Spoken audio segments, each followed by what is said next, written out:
আনোয়ারা স্বাস্থ্য কমপ্লেক্সত অব্যবস্থাপনা নানা অনিয়ম ও দুর্নীতির অভিযোগ পাই অভিযান চালাই দুর্নীতি দমন কমিশন দুদক। আগস্টের 24 তারিখ রবিবার দুদক চট্টগ্রাম সমন্বিত কার্যালয়ে রুগ্ন প্রতিনিধি দল এই অভিযান পরিচালনা করে।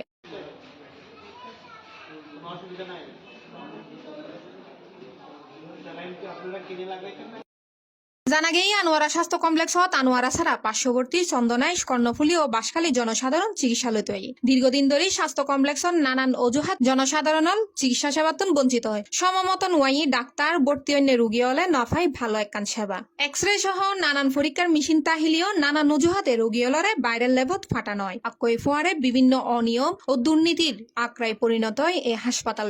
স্বাস্থ্য সেবার নানান অনিয়ম লই বিভিন্ন গণমাধ্যমত সংবাদ প্রকাশের পর হাসপাতালত অভিযান চালায় দুদক।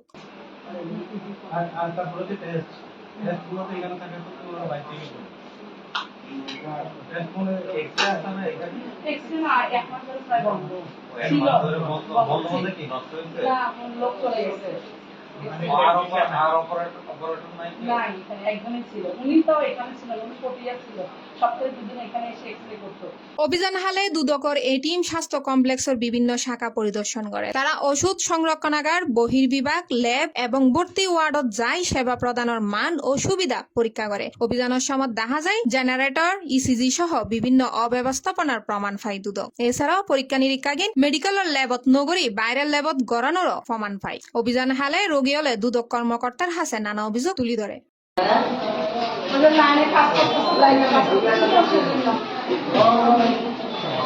অভিযান শেষে দুদক সমন্বিত চট্টগ্রাম কার্যালয়ের সহকারী পরিচালক ইমরান খান অপু হয়, ডক্টররা রাইট টাইমে আসে না এবং সময় শেষ হওয়ার আগে চলে যায়, লেটে আসছে। এবং আমরা যেটা দেখছি সেটা হচ্ছে যে কেউই চেক আউট করে না, ওয়ান কাইন্ড অফ, যে হচ্ছে চেক আউট না করেই তারা হচ্ছে ফাঁকা রেখে চলে গেছে। তার মানে আসলে এখান থেকে তারা রাইট টাইমের আগে চলে গেছে বিদায় হচ্ছে দেখে না। আমরা এটা তাদের ঊর্ধ্বতন কর্তৃপক্ষকে জানাবো। অভিযোগের বিষয়গান স্বীকার করি আনোয়ারা উপজেলা স্বাস্থ্য ও পরিবার পরিকল্পনা কর্মকর্তা ডাক্তার মাহতাব উদ্দিন চৌধুরী হয়, এটা আমি ওনাদেরকে আশ্বস্ত করেছি, এগুলো আমি ব্যবস্থা নিব। আর ওভারঅল হচ্ছে আমরা সকলে মিলে আসলে চেষ্টা করছি। আমাদের সকলের উদ্দেশ্য হচ্ছে একটাই, যে আনোয়ারা উপজেলা স্বাস্থ্য কমপ্লেক্সের স্বাস্থ্যসেবার চিত্রটা যাতে পরিবর্তিত হয়, স্বাস্থ্যসেবার মানটা যাতে বাড়ে, রোগী যাতে এসে ভালো সার্ভিস পায়, এটা নিয়ে চেষ্টা করতে হবে, সকলকে সহযোগিতা করতে হবে। এটা